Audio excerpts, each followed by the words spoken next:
People always ask me a question, what's a notary? What does a notary do? What's the purpose of a notary? Why do we have notaries?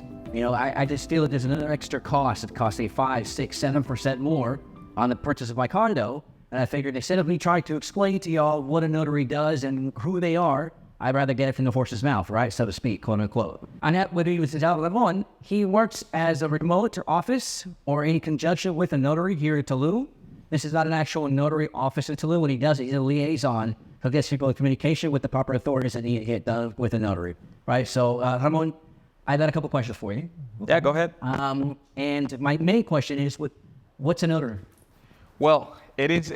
That's the main question because we need to start by saying that the notary public is not the same that what you can find in the States or countries like Canada. We have a different legal system. And in here, the notary public it would be the authority, the only authority that is going to be able to transfer any real estate property in between individuals or a corporation or corporations or a mixture of them too. So it is a representative of the state. It's some sort of the official witness of the state. And this is the entity that, or the office that is going to be able to elaborate wills, incorporate corporations or create corporations. And then, especially in this area and the real estate market, of course, transfer real estate properties in between whoever, developer or individuals. And we set up bank trusts in here for foreign investors. Okay. And that is what the notary public does. There is 124 currently here in the state of Quintana Roo, and there cannot be more unless somebody else is appointed by the governor or the secretary of government. Okay.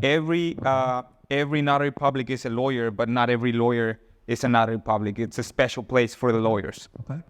So basically what you're saying is that there's not an infinite amount of notary publics. No. Not like in the United States. Basically, anybody can become a notary. And in the States, you've got thousands in every county, every city, every state. You can fill out a post office, fill out a form. You swear an oath saying that I'm going to notarize this document that's being signed by both people that are signing it, and they both are showing their IDs. That basically validates that notary, and they get my stamp, right? So in Mexico, or actually in this area, Quintana Roo, there's only 124 notaries, period. Correct. You can go online and search for them, and there's a list actually on the government's webpage or website. They're going to find a list of every notary public available from Cancun to Chetumal and all across the state of Quintana Roo. So what makes one notary better than the other? Actually, well, there should be all the same, and they are all very qualified to take care of this kind of transactions, and they are all lawyers, and they all went through a very, very strict process in order for them to become a notary public. It's not easy. So that's the main reason why there's only a few of them, because it's the best of the best, and this is what every one of them should be at the same level. Of course, this is a different animal, right? We're talking about Quintana Roo, Rivera Maya, and we're talking about different kind of market, a different kind of people. So it is very hard in the professional world, even for me in my office, it's very hard for me to find bilingual, kind of prospects and staff. So you're gonna have it easier if you run a hotel or you're in any other area or industry in the tourism in the Mayan Riviera. But lawyers, bilingual lawyers, are very few, and there's a lot of people that speaks English, but you need to know the specifics of the legal terms and the legal language and the legal mechanics, because it's not the same legal system that we have than the Americans have, than the Canadians and the people from Europe. So you need to be able to translate. That is what I would say that it makes one better than the other one. Okay. If you have that skill, if you have that ability to provide that legal security, that at the end of the day is what our international investors are looking for at the moment. They come to our country, come to our state, and they're attracted by the real estate property. But at the end of the day, what they need, even if we know beforehand that they fell in love with the property, they fell in love with the place, they have the financial resources and the funds so that they can acquire the real estate property. At the end of the day, there's a language barrier and there's a legal system barrier, and there's a lot to be explained, and not just anybody is going to be able to explain. That's why there's a lot of law firms like this one in Tulum, where we try to grease the wheels in between the notary public, which is a very knowledgeable person, but this is kind of there's a lot of very young notary publics, but usually it's these are very savvy and experienced lawyers that most of them don't speak English and they will not be able to communicate. They're very busy, and their staff are not going to be able to convey unless you find somebody that is a specialist and can function like gears in between the client, the property, and the notary public. That is, in my opinion, what in this case, I'm not saying in the whole Mexican Republic it's different, right. But here, because of the nature of the market and of the real estate market and the real estate properties and the constructions and the condo hotels, and there's a lot of factors that you need to know about, and you need to be able to convey exact information, because at the end of the day, like I said, the investor, the international investor, the person that is willing to put their money, to input their money into the Mexican economic system, they need to find that or feel secure. They need to feel safe. And let's not forget that we're helping our country to input funds and resources, economic resources into our system. This is a very attractive area for not only Americans and Canadians, but people from all around the world are probably interested. We have all kinds of audiences, and it's a big responsibility. And for us to be able to get to that legal security, that is the main goal. That is what I would say that will make a notary public more or better than the other one. Or if not, you can get to you can approach to a law firm that specializes in this kind of international investments, and then you're going to find what you're looking for, which is the security.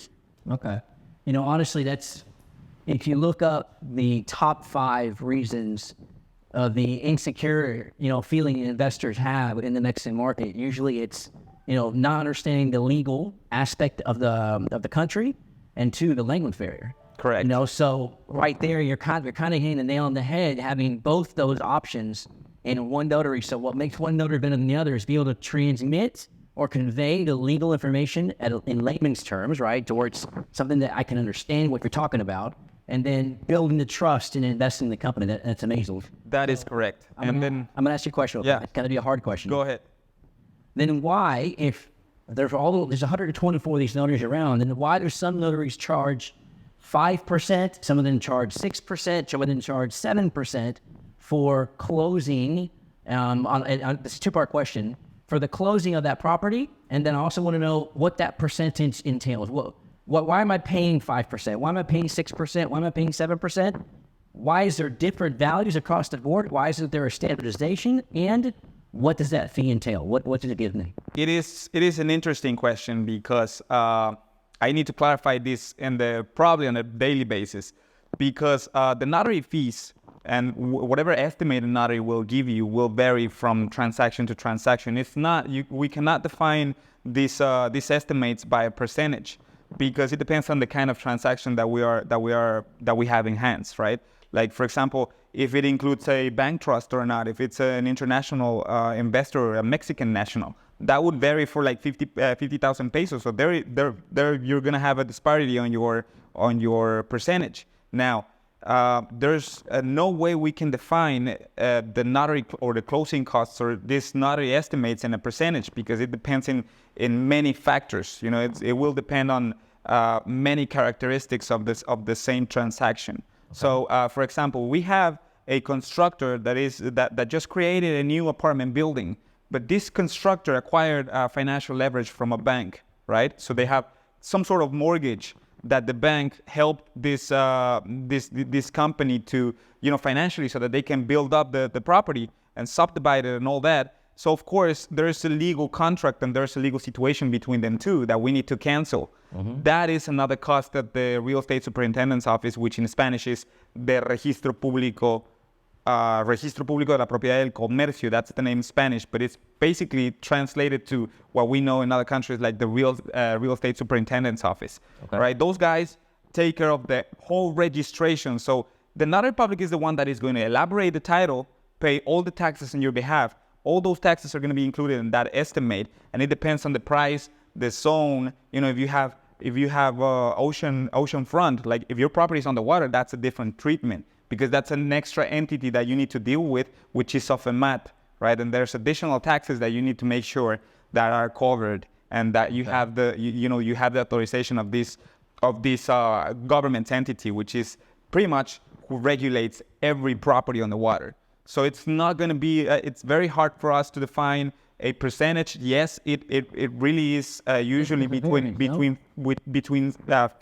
to 7%, but every notary public should calculate their fees, the notary public's fees, not the taxes and permits that they're going to pay on your behalf, but their fees are that is a flat rate actually, established by the Secretary of Government, and that has to do with the chart, a little chart that we have in order for us to calculate. We use the transaction price, and that little chart is going to give us whatever the notary fees are, and they are calculated using a structure which involves the minimum wage, the current minimum wage, and some other thing that we call the updated measurement unit, which is the UMA for its letters in Spanish. Okay. So it's not that simple. It's kind of complicated, but it should be a flat rate.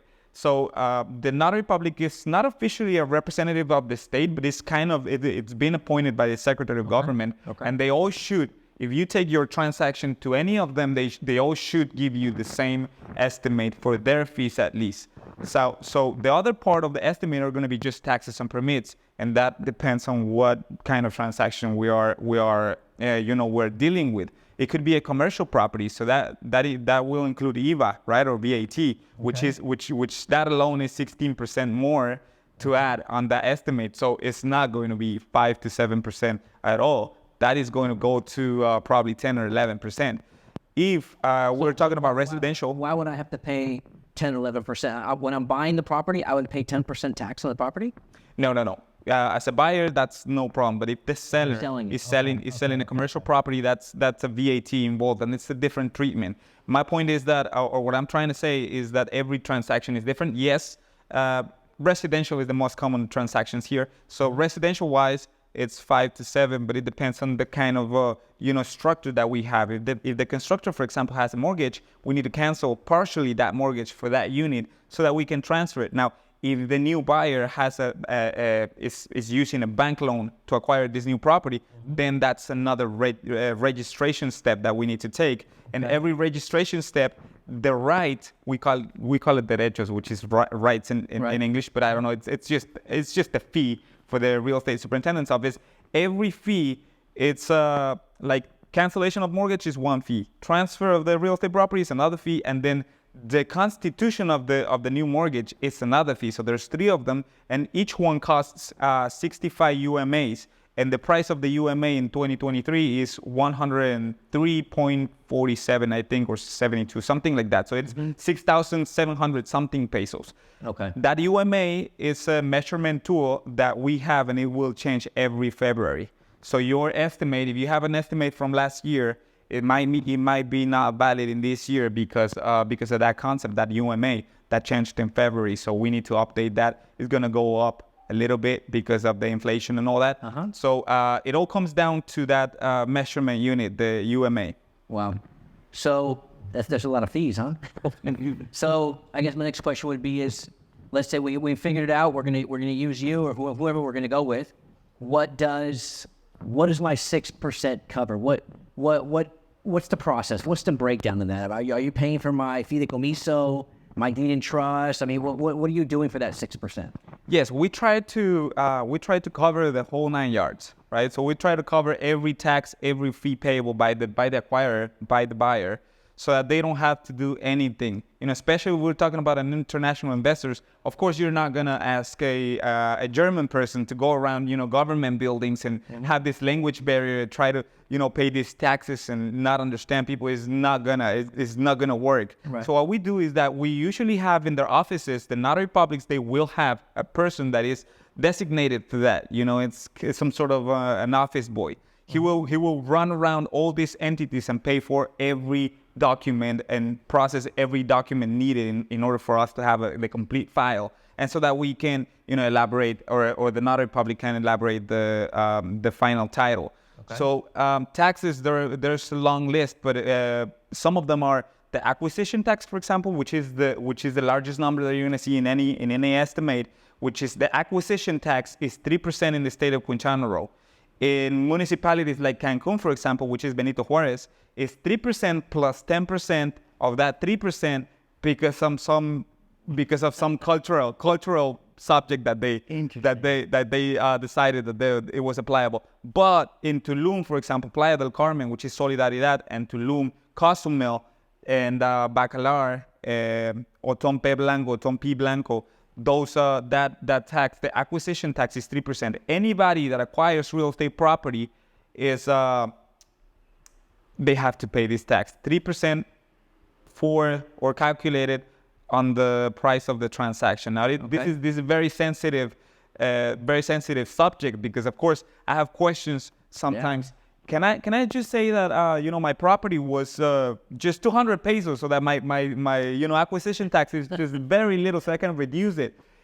It's not possible, of course, because it's legal documents. We of course it has to be validated every payment, and there's the Mexican IRS is not going to let you slide. Of course, Mexican Uncle Sam is very, very strict. So we're going to have backup of everything. And just in case we could, let's say we can register a property for a less price. Let's just say that in order for me to, to avoid paying that much acquisition tax and to avoid a very big number on that subject, what if I just say that I register it, half price? Let's say I am American, my client is American, so we can just figure it out over there. Right, so let's just say that if the property is 400 pesos, let's just register for 200 pesos, and then on the side, across the border in our country, you pay me the other 200.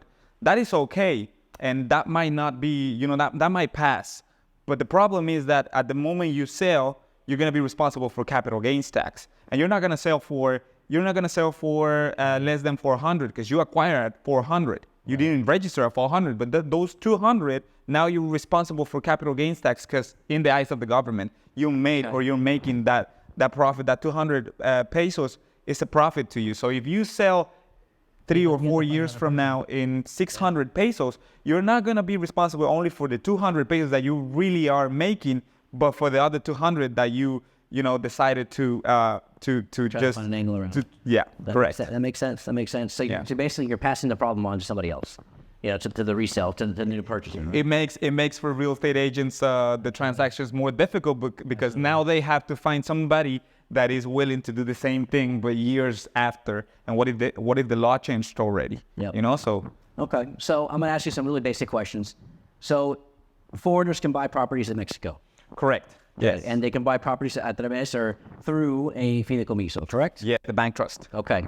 Now, what documents does a foreigner need to have at hand to give you to start that process? Well, for the bank trust specifically, we need, of course, identifications of the people that is going to be involved in the transaction. If there's a couple, for example, they're going to be 50% co-owners. We need both of them identifications. And something that is very important is that the bank trust will work as a will, right? So you're entitled to design a substitute or several substitutes for your portion or your part of the bank trust. If you're the 100% holder of the bank trust, then you can decide either if you can name one or two substitutes.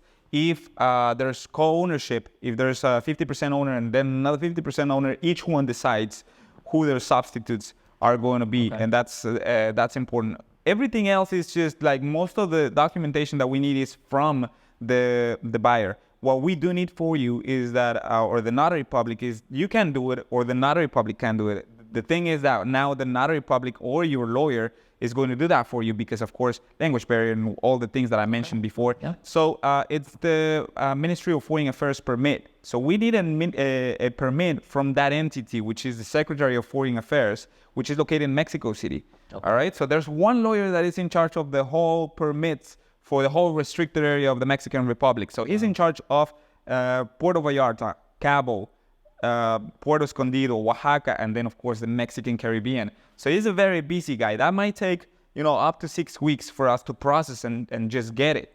And once we get that permit, then that's a very, very, very important step to, take into consideration, because it's time. And sometimes, people they have in their minds, our clients, that they can probably close within a couple of days. And this is very important because this is centralized in Mexico City. So we need to contact those offices there, and then synchronize everything with the bank you choose to set up your bank trust. Okay. Make the payments necessary for us to set it up, and bank's fees. The permit from the Ministry of Foreign Affairs has a cost, of course. It's around 20,000 pesos. But all those need to be processed. And that's part of that 5 to 7%. Correct. Okay. Correct. Okay. So here's a question that a lot of people that have asked, I've had this question bunches of times when you guys that watch me and they've asked me, and we have the conversations and we have arguments about it. Which is better for a foreigner? Does it make more sense to get a corporation in Mexico to get around the fideicomiso, or because they're saying, I don't want to have a fideicomiso. I was told that if I form a Mexican company in Mexico, I can get around the taxes. I can get around having to pay a fideicomiso, which is basically a deed in trust, and I can become a Mexican resident as a beneficiary or a CEO of my own company. I know it's a difficult question to answer, but which is better, having a fideicomiso as a foreigner or forming a corporation in Mexico to get around the fideicomiso? In my opinion, those two should not compete with each other. We should not try to evaluate which one is better, because there are different legal tools. So one is used for a person or an international investor or a foreigner that wants to acquire a real estate property within the restricted area, right? 50 kilometers from the water inwards. So that's the tool that they use. If your plans are to just purchase a vacation home for your family, just a residential home, that is the correct, legal tool that you should be considering. The other one is for different purposes. If you have in your mind that somewhere along the line, you want to, probably you're considering moving down to Mexico for good, right? Well, then probably you should start thinking about the company, because it's going to be useful for you, not just to hold the real estate property. So if you are going to be one of those investors that are going to be acquiring several properties because you want to flip them, let's say, or you're that kind of real estate investor, right? A visionary. Well, a company is the way you should go. But one with the other one, they shouldn't be evaluated like that. It is necessary to say and to add to that the acquisition of real estate property will not give you a fast track to a Mexican green card. That's a different part of the law. That's immigration law. It helps a little bit, of course, that if you go to the interview with an immigration officer, if you tell them that you have real estate property here, of course, it's gonna make it that easy, but not. It's gonna make it easier, but not that easier. It's not a shoe-in. It's not like I'm gonna get residency because I have a property. Correct. Now, okay. On the other side, on the side of the company, creation of a company, that doesn't give you that as well.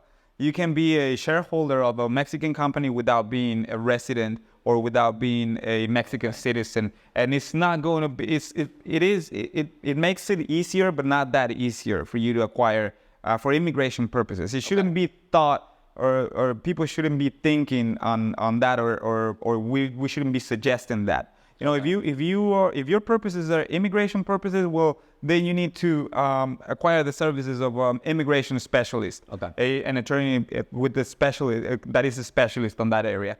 In this case, we're talking about real estate, and it shouldn't be mixed up. I know that often in the conversation we find misinformation like that, which is not completely accurate, and that's what probably our clients will get lost in that kind of information, and probably we will not be able to honor our commitments or our promises to them, right? If we promise something that it might not happen.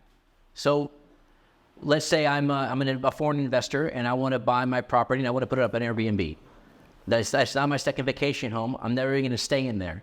Would that be a qualification to go into the business aspect, getting a corporation, or getting a fideicomiso is still the right way to go? I mean, that's controversial right there, because what is it? We can talk about condo hotels. Is it commercial, or if it's or is it residential? But in reality, I mean, we see them everywhere, right? But Airbnb is a platform that works with anybody's property, anybody's home. You don't have to. You don't need to have your own corporation in order for you to do that. There's no benefit to getting corporate. If I'm going to have I want to buy two properties, two condos, one in Tulum, one in Playa del Carmen, and I'm going to put them both on Airbnb. They're both going to be a business revenue generator for me. I'm looking for ROI, purely investment purposes. Is there a benefit to opening up a corporation and buying them under a corporation, or would you better just a little bit more control, because your taxes, your income taxes, ISR, which is in Mexico, every profit, if you sell this cell phone if you buy it for 2 pesos and sell it for 4, you're making 2, and the capital gains. Yep. So whatever you do, if you use Airbnb and you register your property under a company, you're going to be in control of your taxes. So you have to take them to your accountant, and they're going to help you with that, and they can provide you with different strategies for that. If you don't, if you're just an individual registering the house, the condo on the platform, they're going to try to take care of the tax part for you, and that can be up to 20%. We have experience. Okay. But if you know, or if you can get referred to a really good accountant, they can design strategies for you. I'm not a specialist in that area, but I know that they could design probably a little strategy for you, even if you don't have a company. And if you have an RFC, which is a taxation identification number, they probably can come up with alternative solutions for you. All right. So this is very simple, like a short conversation I wanted to have with Ramon. I really wanted to get across the basic questions people ask me all the time is, what is a notary? What does a notary do? What makes one notary better than the other notary? Why would I go to different ones? Which kind of leans into the question that we have all the time is, why is this one charging me 5 versus this one charging me 7? And I think all these questions have been answered. On top of that, which is better? Is it going with a fideicomiso, or is it going with a corporation? And which of those two is better? And both of those, I think, were answered in this conversation. Most people think that they can get around the taxes and avoid taxes by becoming a Mexican citizen because they own a property in Mexico. And that's obviously what he was explaining to us right now. That's not always the case. So the notaries, there's only a limited amount. It's not an infinite amount. There's a limited amount of notaries legally registered in the Quintana Roo area. Every state has a total, right? Correct. Yeah. Okay, so like every state has a different number, or is it all 124? Every state has a different number. It depends on population, actually. Based on population, yes. Okay. Like, let's say the governor thinks now that, the population on the state increased, significantly, and we need the services, or we need to appoint, there's a need to appoint another notary public or another set of notary publics. It needs to be validated. Is there a waiting list and of notaries waiting in line or lawyers that are waiting in line to be the next notary public? It's a big deal. I mean, for a lawyer to become a notary public is like becoming a judge. Really? Or something like that. It's a very good position, but it's a lot of responsibility. You're working with the patrimony of the people, and especially here, you'll find yourself in very tight spots sometimes because you're dealing with the transaction of a hotel, which is commercial, on the water, federal zone, and then very, very pricey. So there's a lot of investments. Then you have this corporation, this other corporation, the merger of this other corporation, and then you probably have global companies that are in the deal. So it's a lot of responsibility. That's why not every lawyer is a notary public. I myself, I am not even an attorney yet. I'm going to law school, and I'm about to finish. But for me, it was different. I started because of my English skills and my acquaintances. My family is, my cousin is a lawyer, and then he introduced me to another friend, and they say, hey, can you come to the office, to the notary that I work with, because I need you to please translate this transaction and this for me in my office. That's when I realized that I could be helpful, and that this could be something that I could do. So I started going to law school. This is my second degree already, and it is the way it is.